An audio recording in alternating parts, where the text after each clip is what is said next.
Hello, I'm Sunny Williams. I'm up here on the International Space Station. So this is Node 2. This is a really cool module. Of course, most of these modules you'll see they have 4 sides, and they're put together. That way we could sort of work on a flat plane, either a wall, a floor, another wall, or the ceiling. But you know, again, all you have to do is turn yourself and your reference changes. The reason I'm bringing that up is because this is where 4 out of 6 of us sleep. And so people always ask about sleeping in space. Do you lie down? Are you in a bed? Not really, because it doesn't matter. You don't really have the sensation of lying down. You just sit in your sleeping bag. So here's one sleep station right here. I'm going in right now. You can follow me if you want. So I'm inside. It's sort of like a little phone booth, but it's pretty comfy. I've got a sleeping bag right here that we sleep in, so we don't have sort of like a little bit of a cover. We don't fly all over the place. But you know, you can sleep in any orientation. I have it sleeping, feeling like I'm standing up right now, but like you saw, I'm on the floor. But it doesn't matter if I turn over and I sleep upside down. I don't have any sensation in my head that tells me that I'm upside down, so it really doesn't matter. The sleep station is also like a little office. We've got a computer in here. As you can see, we've got a couple little toys. I've got some books. I've got some clothes and other things that make it sort of like home. I'm coming out. And just for reference, that's one sleep station. This one's another. Right here. There's one on the ceiling, if you want to call it. Right here. And then there's a 4th on the other wall over here. So all of us sleep in a little bit of a circle. All right, come on back. There's more to show you.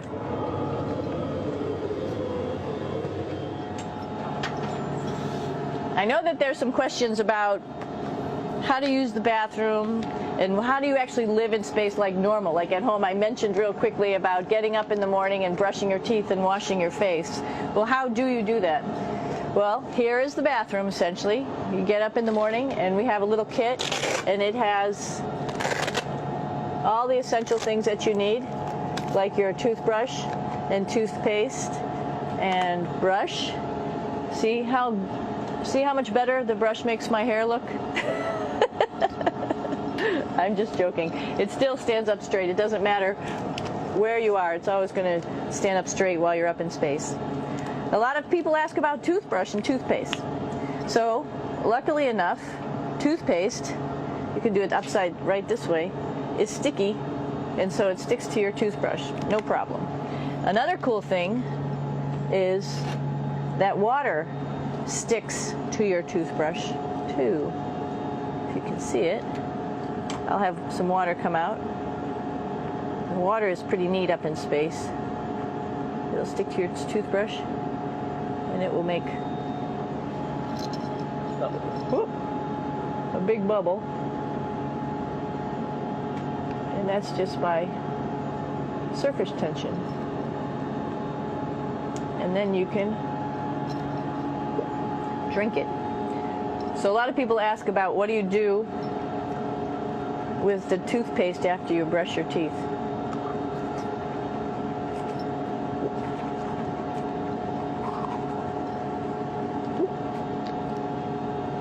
Two options. Swallow it, and it's sort of like mouthwash, but it tastes a little gross.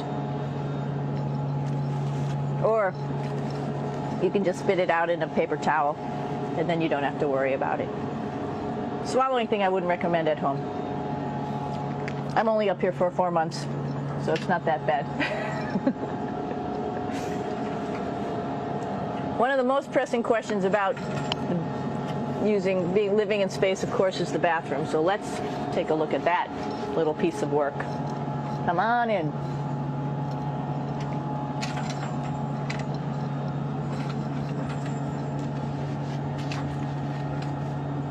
Here we are at the throne. This is awesome. You might see the little, you might have noticed the little moon on the outside. This is our orbital outhouse right here.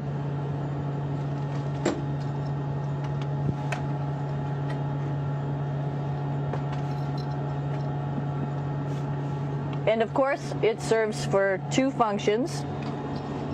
Number 2, right here. I'll show you.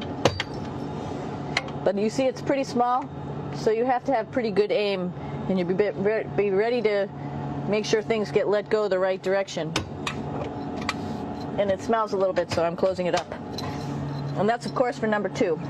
And this guy right here is for number 1. So they're sort of two slightly separate functions, but you can do a little, essentially both, by hanging on right here and doing number 1 and number 2. I might add it's color coded, so you really don't get it mixed up, which is nice. This is yellows for number 1. And also there's a selection of paper. People always ask about toilet paper. What do you do with toilet paper? What kind of toilet paper do you have? We have gloves, just because sometimes it does get messy. We have some Russian wipes, which are a little bit coarse if you like the coarse type of toilet paper. We have some nice tissues, which are nice and soft if you like soft toilet paper. We have Huggies, just for any cleanup. You know, we were all babies once, and this sort of helps. And then if things get really out of control, we have disinfectant wipes, just to make sure we clean up here. Because, you know, just like the water I showed you, the number 1 stuff can sort of go all over the place if you don't aim correctly. And did I mention both of these have a little bit of suction, so they should keep things going in the right direction. But like I said, sometimes things get a little out of control if you are out of control yourself flying around. So we have lots of protective stuff.